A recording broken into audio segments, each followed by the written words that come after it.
সমাজের জন্য এটা একটা লজ্জার বিষয়। এর থেকে বড় লজ্জার বিষয় আর কিছু নেই। দেখুন, একটা তো স্বাভাবিকভাবে একটা ভয় লাগছে, মেয়েদের কোনো সেফটি সিকিউরিটি একদমই নেই।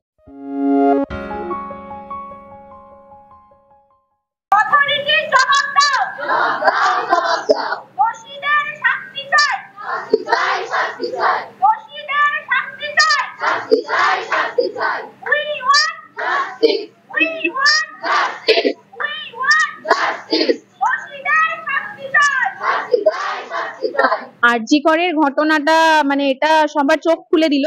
আগেও এরকম হয়েছে, সেগুলো এতটা প্রকাশ্যে আসেনি। আর এমনিতেও নিত্য নৈমিত্তিক জীবনে আমাদের যে ডিউটি লাইফ, তাতে আমরা সবসময়ই প্রায় এইভাবে হ্যারাসড হই। অতটা ডিপে না থাকলেও পেশেন্ট পার্টি এন্ড আদার্স এটা হয়েই থাকে। এটা শুধু আরজি করের এই যে ওনার অভয়া, আরজি করের যে অভয়া, যার সাথে এত একটা নৃশংস জিনিসটা হলো, এটা এটা তো কি বলবো, এতটা সমাজের জন্য এটা একটা লজ্জার বিষয়। এর থেকে বড় লজ্জার বিষয় আর কিছু নেই। দেখুন, একটা তো স্বাভাবিকভাবে একটা ভয় লাগছে, কারণ একজন অন ডিউটি অবস্থায় একজন পিজিটি ডক্টর যিনি এখানে সার্ভিস দিতে এসেছেন, সেখানে এসে যে এরকম একটা নির্মম কাহিনীর শিকার হয়েছেন, যে পশুগুলো তাকে নির্মম ভাবে হত্যা করেছে, হত্যার পর তাকে ধর্ষণ করেছে, গণধর্ষণ করেছে, যেখানে মাত্র একজন এখন ধরা পড়েছে, আর কতজন ধরা পড়বে আমরা কেউই জানি না।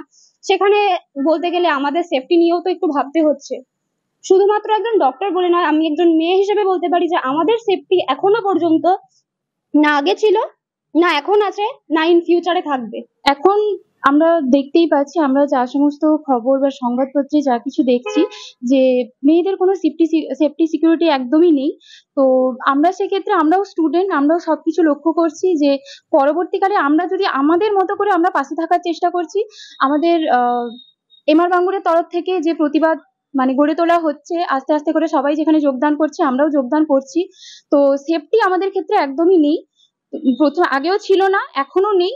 আর আমরা চাইবো যে সেফটি সিকিউরিটিটা এবার হোক আমাদের ক্ষেত্রে, এবার সেফটি সিকিউরিটিটা দেওয়া হোক, এবং সেটা অথরিটির কাছ থেকে আমাদের কাছে আমরা দাবি করবো যে অথরিটি এবার আমাদের সেফটি সিকিউরিটির ব্যবস্থাটা করুক। এই বিষয়ে একটা কথা বলার, যে লুকিয়ে রেখে আর লাভ নেই, কারণ সবটাই দিনের আলোর মতো পরিষ্কার, কিন্তু সবাই সবটাই জানে, বুঝতেও পারছে, কিন্তু শুধু নামগুলো উঠে আসাটা প্রয়োজন। যতদিন না এই সমাজের এই মানুষদের চিন্তাধারাগুলো চেঞ্জ হবে, যে তাদের বাড়িতেও মা বোন আছে, তারা যতদিন না নিজেদের মা বোনের মতো করে অন্যান্য মেয়েদেরকে দেখবে, ততদিন পর্যন্ত এই সমাজের কোনো উন্নতি হবে না। এই একের পর এক ঘটনা ঘটতে থাকবে। না হলে বিগত 3 দিনের মধ্যে এই ঘটনা ঘটে যাওয়ার পর জামশেদপুরে 3.5 বছরের একটি মেয়ে রেপ হতো না, বর্ধমানে যে মেয়েটি রেপ হয়েছে সেই মেয়েটি রেপ হতো না। ওই ছোট বাচ্চাগুলোর মধ্যে নিশ্চয়ই এমন কিছু নেই যাদেরকে দেখে তাদের যৌনতা জাগতে পারে। তো তাদের মধ্যে যখন যৌনতা জাগ্রত হয়েছে, তার মানে তাদের বিকৃত মানসিকতার পরিচয়টাই আমরা পাচ্ছি।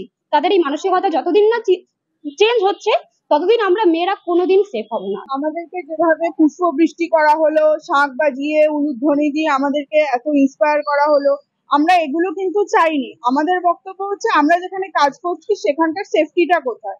আমরা তো নিজেরা এখানে সেফলি কাজ করতে চাই, এটা আমাদের প্রফেশন, আমরা এটা কাজ করি, আমরা তার জন্য পারিশ্রমিক পাই, কিন্তু সেখানে তো আমাদের একটা সেফটি থাকা প্রয়োজন। যে একটা বাইরের লোক বলুন, ভেতরের লোক বলুন, আমি ডিউটি আওয়ার্সে থাকাকালীন একজন ডাক্তারের উপর এরকম অত্যাচার হয়ে গেল, তিনি মারা গেলেন, তাহলে তার বাবা মায়ের উপর দিয়ে কি যাচ্ছে? তার বাবা মা কিন্তু তাকে ডিউটিতেই পাঠিয়েছিল। আমাদের বাপ মা আমাদেরকে বলে, মা হসপিটালে ঢুকে একটা ফোন করে দিস। তাদের ধারণা কি, মেয়ে হসপিটালে ঢুকে গেছে মানে সে সেফ। হসপিটালের ভেতরে যদি এরকম ঘটনা ঘটে, তাহলে রাস্তায় বেরোলে তো আমাদের সঙ্গে কুচবিড় হয়ে যাবে, কেউ কিছু বলার মতো থাকবে না। হসপিটাল একটা প্রোটেক্টেড এরিয়া, এটা সরকারি জায়গা, এখানে এত সিকিউরিটি, এত পুলিশ ফোর্স, তার মাঝখানেও যদি এগুলো হয়, তাহলে রাস্তায় বেরোলে তো আমাদের আর কোনো দাঁড়ানোরই সুযোগ নেই, যে কেউ যা খুশি তাই করে দিয়ে চলে যেতে পারে। এই ঘটনার পরে কতটা নিরাপত্তাহীনতায় ভুগছেন? স্বাভাবিকভাবে একটা মেন্টালি ট্রমা কাজ করছে, কারণ আমাদেরও নাইট ডিউটি পড়ে। আমরা এখন 3rd ইয়ারে জেএনএম স্টুডেন্ট, আমাদেরও নাইট ডিউটি পড়ে, কিন্তু খুব লিমিটেড নাইট ডিউটি। কিন্তু এখান থেকে বেরিয়ে যাওয়ার পর আমরাও কোথাও না কোথাও জয়েন করব, সেখানে যে আমরা কোনোদিন এরকম কিছু শিকার হব না, তার গ্যারান্টি কিন্তু না আমাদেরকে সরকার দিতে পারবে, না আমাদেরকে হসপিটাল কর্তৃপক্ষ দিতে পারবে। এমন অনেক সিচুয়েশন থাকে, 4টে মাতাল যখন একসঙ্গে ঢোকে, আমি একজন সিঙ্গেল লেডি স্টাফ, নিজের গলার জোরে তাদেরকে ট্যাকল করতে হয়, কিন্তু এটা হবে কেন? এটা তো নিয়ম নয়। এটা হওয়া উচিতও নয়, কাম্যও নয়। তারা যদি হঠাৎ করে, তারা নিজস্ব বসেই নেই, তারা যদি হঠাৎ করে আনইউজুয়াল কিছু ঘটিয়ে ফেলে, তার জন্য কি অথরিটি কোনো দায়িত্ব নেয়? নেয় না। অবশ্যই নিরাপত্তাহীনতা ভুগছি তো অনেকদিন থেকেই। এখন মানে স্বাভাবিকভাবে এখন যেটা দেখতে পাচ্ছি আমরা চোখের সামনে সবাই দেখছি, সেটা নিয়ে প্রতিবাদ করছি। কিন্তু এছাড়াও এটা যেটা আজকে একটা বড় রকম ইস্যু হয়ে দাঁড়িয়েছে, সেটা ছাড়াও বড় রকম ইস্যু ছাড়াও তো অনেক কিছু হচ্ছে যেটা আমরা খবরের কাগজে দেখতে পাচ্ছি না, কিন্তু হচ্ছে।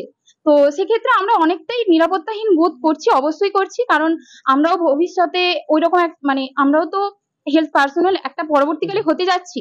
তো সেক্ষেত্রে আমাদের ক্ষেত্রে খুবই মানে একটা ট্রমাও কাজ করছে যে ভবিষ্যতে আমাদের কি হবে। আমাদের এখন লিমিটেড নাইট, আমরা খুব কম নাইট ডিউটি করছি, কিন্তু পরবর্তীকালে আমাদের ওই জায়গা থেকে প্রত্যেকটা দিনই হয়তো মানে ওই রকম সমস্যার সম্মুখীন হতে হবে। সেটাকে তো অবশ্যই নিরাপত্তাহীন বোধ করছি।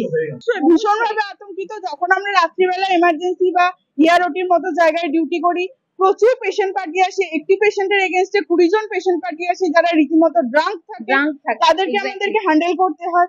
পুলিশ স্টাফ নেই এটা আমি একবারও বলছি না, কিন্তু এই ঘটনার পর থেকে বোধহয় কারোর টনক নড়বে যে ওই পেশেন্ট গুলোকে যখন হ্যান্ডেল করার জন্য আমাদেরকে একা ছেড়ে দেওয়া হয়, অ্যাটলিস্ট পেছনে একটা সাপোর্ট থাকে। অনেক ডাক্তার এমন আছেন যারা লেডি স্টাফ আছেন, এই চিন্তা করে রাত্রিবেলা আমাদের সঙ্গে কনস্ট্যান্ট বসে থাকেন, কিন্তু এই মেন্টালিটি কিন্তু সবার নয়। এই মানুষেরা আমাদের আশেপাশেই লুকিয়ে আছে, আশেপাশেই আছে। হয়তোবা তাদের মধ্যেই কেউ কেউ এই আন্দোলনেও হয়তো অংশগ্রহণ করছে। এই কিছু আর 1 মাস মাত্র বাকি আছে আমাদের দুর্গাপুজোর। এই দুর্গাপুজোয় তারাও হয়তো দুর্গাপুজোয় মায়ের পুজো করবে, তারা দেখাবে আমরা কত মাকে শ্রদ্ধা করি। কিন্তু এই মাকে শ্রদ্ধা করতে গিয়ে তারা মানে তারা মেয়েদেরকে ভোগের পণ্য মনে করছে, তাদেরকে এইভাবে নিগ্রহ করছে। মেয়েরা কখনোই সেফ হতে পারছে না, সেফ ফিল করতে পারছে না। ইনফ্যাক্ট এই ঘটনার পর আমরা কখনোই নিজেদেরকে সেফ বলে আমরা ভাবতে পারবো না যে আমরা সেফ হয়েছি বা হব। আমাদের নিরাপত্তা চাই, আমাদের সুরক্ষা চাই, আমাদের কলকাতা সিটি অফ বয় থেকে সিটি অফ জয় চাই। তাই সমস্ত নাগরিকবৃন্দের কাছে অনুরোধ, আমাদের নিরাপত্তার জন্য প্রত্যেকে সোচ্চার হন। দোষীদের